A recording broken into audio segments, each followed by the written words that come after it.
As the world recovers from the COVID pandemic, media and political focus is shifting towards the economic problems that countries are facing in the aftermath of the crisis. However, there is another set of problems that are equally concerning, arguably more so, and they are not getting the attention they deserve. The question is, how do we get the global economy back on track? We are not asking, how do we get the people to recover? How can we as individuals become rational human beings again? How can we get back to normal? How do we get the people back on track? Maybe you think such questions are not necessary. In this video, I want to explain why they do need to be asked, and why we need to find their answers as quickly as possible. According to a recent study in the United Kingdom, it takes just 66 days to form a habit. The global pandemic has given us all ample time to develop new habits. Washing our hands more frequently, being consciously aware of the surfaces we touch and our distance from other people.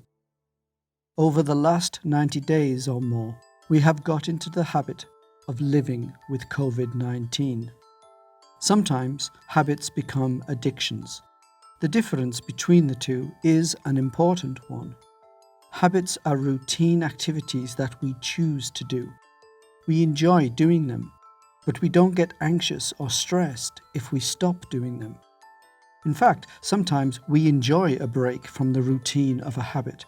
We might look forward to getting back to it, but we welcome the change. An addiction is different. Addictions create a strong emotional attachment to an activity, an attachment that develops into a need. When we stop doing the things we are addicted to, we feel very uncomfortable and experience high levels of stress. Eventually, we focus so much of our attention on the addiction that we can barely think of anything else. The pandemic has brought a lot of concern to people. For at least 3 months, almost relentlessly, we have been subjected to fears of death rates, the spread of the virus and its unknown characteristics. We've had to try to understand opposing opinion while our politicians talk of the science as if it's indisputable.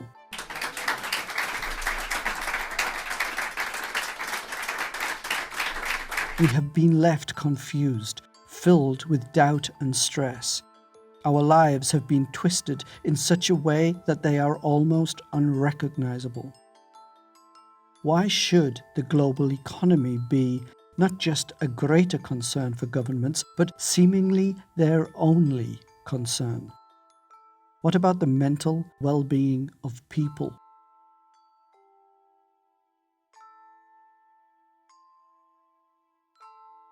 For some, the habit of putting protection between them and a surface has become an addiction. Cleaning and washing have developed into something more than a necessary routine. For these people, untwisting their lives back to normality is going to be difficult, and we all need to be sympathetic to that. We will need to encourage others along that journey. And we will need to do what we can to encourage and help to get ourselves back to normality. There is no support from politicians and the media who talk about the new normal and how we will all have to learn to live with COVID-19.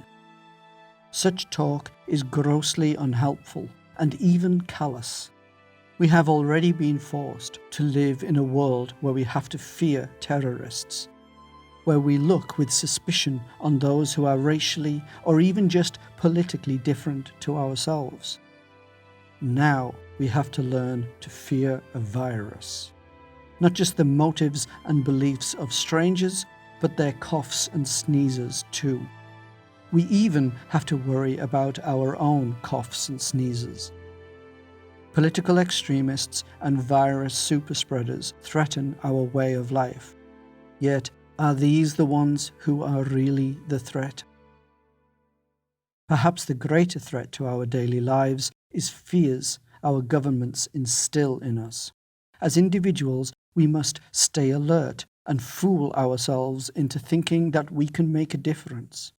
We must feel guilty when we fail, which we will inevitably do because, in reality, we can do nothing to prevent a terrorist act or a pandemic. It is governments who should stay alert and be prepared. They have the resources and the power to make decisions and change that have real impact on the prevention of a crisis. The people do not. As individuals, our responsibility is to get our lives back to normal as soon as we can.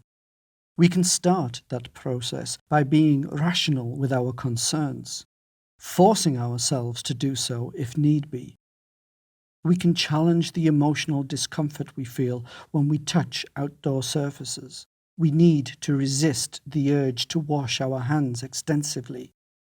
We need to recognize that irrational fears and over-emotive responses are the indicators of an addiction. Life before COVID-19 seems an historic time. In fact, it was just a very short time ago. We are closer to a time when we didn't know the impact of the virus than we are to the end of 2020. Remember that as you start to get your life back to normal.